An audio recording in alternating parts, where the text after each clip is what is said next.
Hello guys, ఎలా ఉన్నారు? మీకు సునీత విలియమ్స్ తెలుసు కదా, మన భారత సంతతికి చెందిన నాసా ఆస్ట్రోనట్. ఆమె అంతరిక్షంలోకి జస్ట్ కొన్ని డేస్ ఒక చిన్న వర్క్ చేసుకుని వెళ్ళొచ్చేద్దాం అనుకున్నారు. కానీ ఒక టెక్నికల్ ఎర్రర్ వలన స్పేస్లోనే 9 నెలలు స్టక్ అయిపోయారు. ఈరోజు తెల్లవారుజామున మళ్ళీ తిరిగి మన భూమి మీదకి వచ్చారు. అసలు సునీత విలియమ్స్ ఎందుకు స్పేస్లోకి వెళ్ళారు, ఎందుకు అక్కడే స్టక్ అయిపోయారు, అక్కడ ఏం చేశారు, మొత్తానికి ఎలా తిరిగి వచ్చారు? సునీత విలియమ్స్ మన భూమి మీదకి ల్యాండ్ అయ్యే జస్ట్ 5 నిమిషాల ముందు ఒక విధ్వంసం జరిగింది. అదేంటి? ఇవన్నీ కూడా ఈ వీడియోలో చెప్తాను. అసలు అంతరిక్షం అంటే ఏంటి? అదొక అనంతమైన రహస్యం. ఒక పెద్ద బ్లాక్ బస్టర్ మూవీలో ఉంటుంది. ఇక్కడ ప్రతి మిషన్ ఒక సాహసమే, ప్రతి ఒక్క ఆస్ట్రోనట్ ఒక హీరోనే. ఆ హీరోస్లో ఒకరైన సునీత విలియమ్స్ గురించి ఈరోజు మాట్లాడుకుందాం. ఆమె కథ ఒక థ్రిల్లర్ మూవీలో ఉంటుంది. ఇందులో థ్రిల్ ఉంది, డ్రామా ఉంది. ఇది కేవలం ఒక మిషన్ మాత్రమే కాదు, ఒక ఎక్స్పీరియన్స్, ఒక అనుకోని సాహసయాత్ర కూడా. అసలు ఈ మిషన్ ఎలా స్టార్ట్ అయింది? 2024 జూన్లో నాసా ఒక పెద్ద ప్లాన్ వేసింది. బోయింగ్ కంపెనీ డిజైన్ చేసిన స్టార్లైనర్ అనే స్పేస్ క్రాఫ్ట్ను టెస్ట్ చేయాలని చెప్పి నిర్ణయించుకుంది. ఈ మిషన్ కోసం సునీత విలియమ్స్ని ఎంపిక చేశారు, అలాగే బుచ్ విల్మోర్ని కూడా. ఈ ఇద్దరు కూడా చాలా ఎక్స్పీరియన్స్ ఉన్న ఆస్ట్రోనట్స్. అయితే ఈ మిషన్ ఒక చిన్న ట్రాప్లా మారిపోయింది. ఇనీషియల్గా ఈ ట్రిప్ అనేది జస్ట్ 8 డేస్ మాత్రమే, కానీ అదంతా ఈజీగా జరగలేదు. మీకు ఐఎస్ఎస్ తెలుసు కదా, అదేనండి ఇంటర్నేషనల్ స్పేస్ స్టేషన్. ఈ ఐఎస్ఎస్ అనేది చాలా స్పీడ్గా తిరుగుతూ ఉంటుంది మన భూమి చుట్టూ. జస్ట్ 90 నిమిషాల్లోనే మన భూమి మొత్తాన్ని చుట్టేసి తిరిగి వచ్చేస్తుంది. అంటే ఒక సెకండ్కి 7 కిలోమీటర్ స్పీడ్తో తిరుగుతుంది. అలా ఒక రోజులో 16 సార్లు మన భూమి మొత్తాన్ని చుట్టేస్తుంది. అంత స్పీడ్గా తిరిగే ఐఎస్ఎస్ దగ్గరికి వెళ్ళి సునీత విలియమ్స్ వాళ్ళు డ్రైవ్ చేస్తున్న ఈ స్టార్లైనర్ అనేది ఉంది కదా, అది డాక్ అవ్వాలి. డాక్ అవ్వడం అంటే అక్కడికి వెళ్ళి పార్క్ అవ్వాలన్నమాట. సో ఐఎస్ఎస్ పార్కింగ్ స్పేస్లో పార్క్ చేయాలి, సింపుల్గా చెప్పాలంటే. ఇక్కడ వరకు అంతా బాగానే జరిగింది. సడన్గా అప్పుడే ట్రబుల్ వచ్చింది. ఐఎస్ఎస్లో డాక్ చేసిన తర్వాత స్టార్లైనర్లో కొన్ని ప్రాబ్లమ్స్ కనిపించాయి. థ్రస్టర్లు సరిగ్గా వర్క్ చేయడం లేదు, హీలియం గ్యాస్ కూడా లీక్ అవుతుంది. ఇదంతా చూసిన నాసా ఇంజనీర్ షాక్ అయిపోయారు. ఆ స్టార్లైనర్లో భూమి మీదకి సునీత విలియమ్స్ని, బుచ్ విల్మోర్ని తీసుకురావడం అనేది చాలా డేంజర్ అని చెప్పి అర్థం చేసుకుని సేఫ్ కాదని చెప్పి డిసైడ్ అయ్యారు. Sunita Williams and Butch Wilmore ఇద్దరు కూడా ఐఎస్ఎస్లోనే ఉండాల్సి వచ్చింది అప్పటి నుంచి. అలా 8 రోజులు అనుకున్న మిషన్ కాస్త 286 రోజులు అయింది. ఇదొక రికార్డ్ అని చెప్పొచ్చు. అయితే ఇక్కడే సునీత విలియమ్స్ యొక్క రియల్ టాలెంట్ బయటకు వచ్చిందనమాట. ఆమె ఐఎస్ఎస్ క్రూతో సూపర్గా ఇంటిగ్రేట్ అయ్యారు. ప్రయోగాలు చేశారు, మెయింటెనెన్స్ వర్క్ చేశారు, ఇంకా చాలా ఎడ్యుకేషన్ ప్రోగ్రామ్స్లో స్పేస్లో ఉండి పార్టిసిపేట్ చేశారు. ఫిట్నెస్ ఫ్రీక్ అయిన సునీత విలియమ్స్ ఎవ్రీడే 2 గంటల పాటు ఐఎస్ఎస్లో ఎక్సర్సైజులు చేశారు. ఇదంతా చూసి ఐఎస్ఎస్లో ఉన్న ఇతర క్రూ మెంబర్స్ అండ్ ఆస్ట్రోనట్స్ ఉంటారు కదా, వాళ్ళంతా షాక్ అయిపోయారు. ఎందుకంటే అక్కడ ఎక్సర్సైజ్ చేయడం అంత ఈజీ విషయం కాదు. ఐఎస్ఎస్ కూడా నా ఇల్లు లాంటిది అని చెప్పి చాలా బలంగా నమ్ముతారు ఆమె. ఇంకా మన పాయింట్కి వచ్చేస్తే, స్టార్లైనర్ తిరిగి రావడానికి అనుకూలంగా లేదని చెప్పి డిసైడ్ అయిన తర్వాత నాసా స్పేస్ ఎక్స్ హెల్ప్ తీసుకుంది. స్పేస్ ఎక్స్ అంటే తెలుసు కదా, ఎలాన్ మస్క్ కంపెనీ అనమాట. Space X crew dragon capsule freedom అనే ఒక కొత్త స్పేస్ క్రాఫ్ట్ని ఉపయోగించి సునీత విలియమ్స్ని అండ్ బుచ్ విల్మోర్ని తిరిగి తీసుకురావాలని చెప్పి డిసైడ్ అయ్యారు. అక్కడే అసలైన డ్రామా మొదలైంది. అంతరిక్షం నుండి భూమి మీద తిరిగి రావడం అనేది చాలా థ్రిల్లింగ్ టాస్క్ అయిపోయింది. అంతరిక్షం నుండి భూమి మీదకి రావడం అనేది చాలా పెద్ద ప్రాసెస్, అదంత ఈజీ ఏం కాదు. ఇందులో మొత్తం 4 దశలు ఉంటాయి. 2025 మార్చి 18న Sunita Williams and Butch space X crew dragon నుండి అన్డాక్ అయ్యారు. తెల్లవారుజామున 3:27 ఫ్లోరిడా సముద్రంపైకి వచ్చారు. ఆ ఫ్లోరిడా సముద్రంలోనే ఈ క్రూ డ్రాగన్ అనేది ల్యాండ్ అయింది. మొత్తానికి భూమి మీద సేఫ్గా వచ్చారు. కానీ ఈ జర్నీ అంత ఈజీగా జరగలేదు. ఎందుకంటే వాళ్ళు భూమి పైన 400 కిలోమీటర్ల ఎత్తు నుండి కిందకి రావాలి. ఈ ప్రాసెస్లో వాళ్ళు ఏదైతే క్రూ డ్రాగన్లో వస్తున్నారో అది ఒక గంటకి 28,000 కిలోమీటర్ల వేగంతో తిరుగుతూ వస్తుందన్నమాట. అంటే జస్ట్ ఇలా తిరుగుతూ రాదు, అది మన భూమి చుట్టూ తిరుగుతూ వస్తుంది.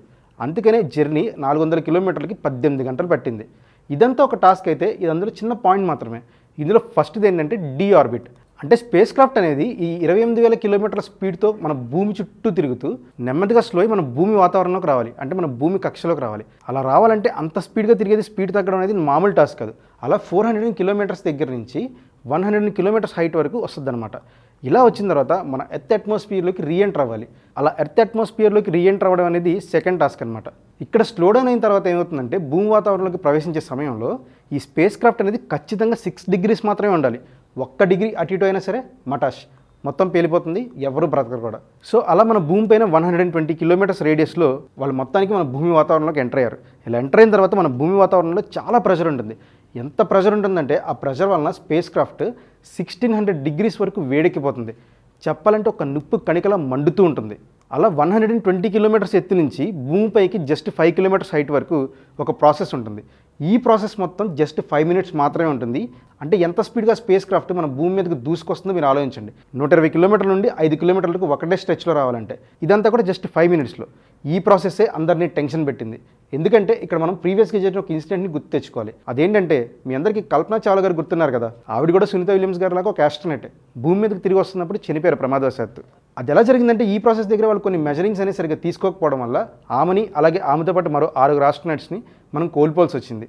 ఎందుకంటే ఈ ప్రాసెస్లో క్యాప్సూల్ అంత స్పీడ్గా భూమి మీదకి వచ్చేటప్పుడు దాని చుట్టూ ఉండే మంట వల్ల, అలాగే ఆ చుట్టూ ఉండే ప్రెషర్ వల్ల కమ్యూనికేషన్ అనేది, రేడియో సిగ్నల్స్ అనేవి కంప్లీట్గా కట్ అయిపోతాయి.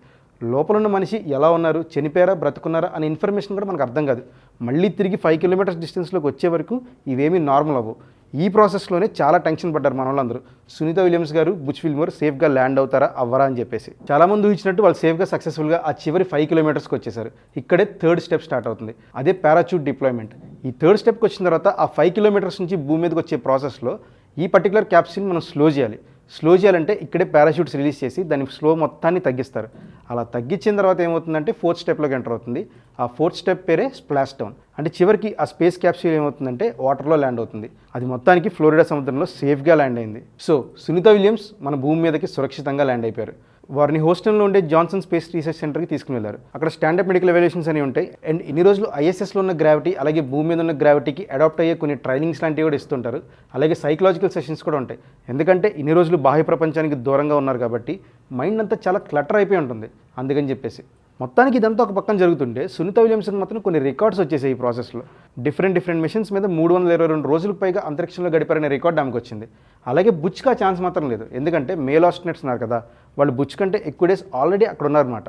అందుకని బుచ్కి ఆ ఛాన్స్ మిస్ అయింది. అలాగే సునీత విలియమ్స్ 62 అవర్స్లో మొత్తం 9 సార్లు స్పేస్ వాక్ చేశారు.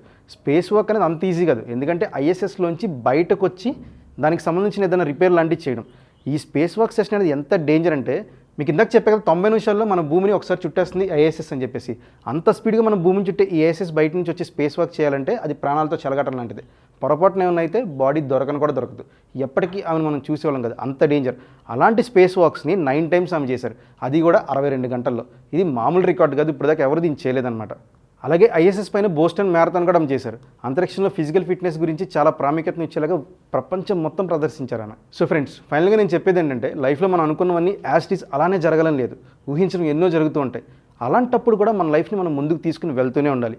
సేమ్ సునీత విలియమ్స్ లాగా. ఏమంటారు? మీ అభిప్రాయాన్ని కింద కామెంట్ చేయండి. Thank you. జై హింద్.